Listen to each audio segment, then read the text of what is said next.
வணக்கம். நான் உங்கள் ஜோதிடர் உமா தேவராஜ். இன்னைக்கு நம்ம பார்க்க போறதுங்க நட்சத்திர வரிசையில 10வது நட்சத்திரமாக இருக்கக்கூடிய மகம் நட்சத்திரத்தை பத்திங்க. சூரியன் வீட்டில் இருக்கக்கூடிய கேதுவோட நட்சத்திரம் மகம் நட்சத்திரம்ங்க. மகத்தினுடைய தேவதை யாருன்னு பார்த்தா பித்ருக்கள்ங்க. மகம் நட்சத்திரத்தோட அடையாளம் பல்லக்கு. மகம் நட்சத்திரத்துல பிறந்தவங்களுக்கு ஒரு பெரிய பாரம்பரிய பின்னணி இருக்குங்க. பரம்பரை பழக்க வழக்கத்தை கடைபிடிக்க கூடியவர்களா மகத்துல பிறந்தவங்க இருப்பாங்க. இவங்களுடைய மனசு, வாக்கு, செயல் எல்லாம் ஒரே மாதிரியா இருக்குங்க. நினைச்சத சாதிக்கக்கூடிய நபர்கள் யாருன்னு பார்த்தா இந்த மகம் நட்சத்திரத்துல பிறந்தவங்க. இவங்களுக்கு கற்பனா சக்தி கொஞ்சம் அதிகமா இருக்குங்க. நல்ல கிரியேட்டிவ் மைண்ட் இருக்கும். தன்னை நம்பி வந்தவங்கள நான் இருக்கேன்னு காப்பாற்றக்கூடிய குணம் மகத்துல பிறந்தவங்களுக்கு இருக்குங்க. பெரும்பாலும் மகம் நட்சத்திரத்துல பிறந்தவங்க பார்க்கறதுக்கு அவங்க பாட்டி மாதிரியோ தாத்தா மாதிரியோ இருப்பாங்க. இவங்க கிட்ட பணம் சேர்த்து வைக்கக்கூடிய பழக்கம் இருக்குங்க. இவங்க கிட்ட கடவுள் பக்தி அதிகமா இருக்குங்க. ஆன்மீக ஈடுபாடு அதிகமா உள்ள ஆட்கள் மகத்துல பிறந்தவங்க. மகம் நட்சத்திரத்துல பிறந்தவங்க ஏதாவது ஒரு டார்கெட்டை வச்சு அச்சீவ் பண்ண நினைப்பாங்க.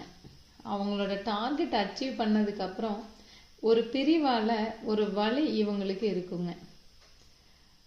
மகத்துல பிறந்தவங்களுக்கு உள்ளுணர்வு அதிகமா இருக்குங்க. இவங்க தன்னை ப்ரூவ் பண்றதுக்காக நிறைய போராடுவாங்க.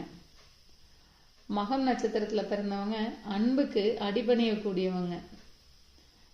மகத்துல ஒரு குழந்தை பிறந்துச்சுன்னா அந்த குழந்தை பிறந்ததுக்கு அப்புறம் அந்த குடும்பம் நல்ல வளர்ச்சியை நோக்கி பயணிக்குங்க.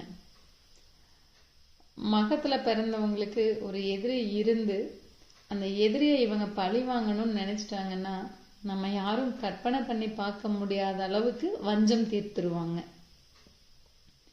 இவங்க உடம்புல டக்கு டக்குன்னு ஒரு மாற்றங்களை கொண்டு வரக்கூடியவங்க. வெயிட்டை ஏற்றணும் அப்படின்னாலும் வேகமா ஏற்றிடுவாங்க. வெயிட்டை இறக்கணும்னா ஏதாவது டயட் அந்த மாதிரி மெயின்டைன் பண்ணி சடனா இறக்கிடுவாங்க. இவங்களுடைய வளர்ச்சி அப்படிங்கிறது ரொம்ப ஃபாஸ்டா இருக்குங்க. ஒரு பரிமாணத்துல இருந்து அடுத்த பரிமாணத்துக்கு போறது ரொம்ப வேகமா நடந்துருவாங்க. மகத்துல பிறந்தவங்க உயர்ந்த லட்சியங்கள் உள்ள ஆட்களா இருப்பாங்க. ஆரம்ப காலத்துல மகம் நட்சத்திரத்துல பிறந்தவங்க ரொம்ப சாஃப்டா தான் இருப்பாங்க. இவங்க வாழ்க்கையில சந்திக்கக்கூடிய ஏமாற்றங்கள், கடந்து வரக்கூடிய சூழ்நிலைகள் எல்லாம் இவங்களை ரொம்ப ரஃப் அண்ட் டஃபா ஆக்கிருங்க.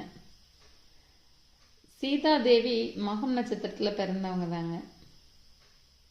மகம் நட்சத்திரத்துல பிறந்தவங்க இல்லைன்னா இவங்களோட குழந்தைங்க சின்ன வயசுல கொஞ்ச காலமாச்சும் அம்மாவை பிரிஞ்சு வாழ்ந்திருப்பாங்க.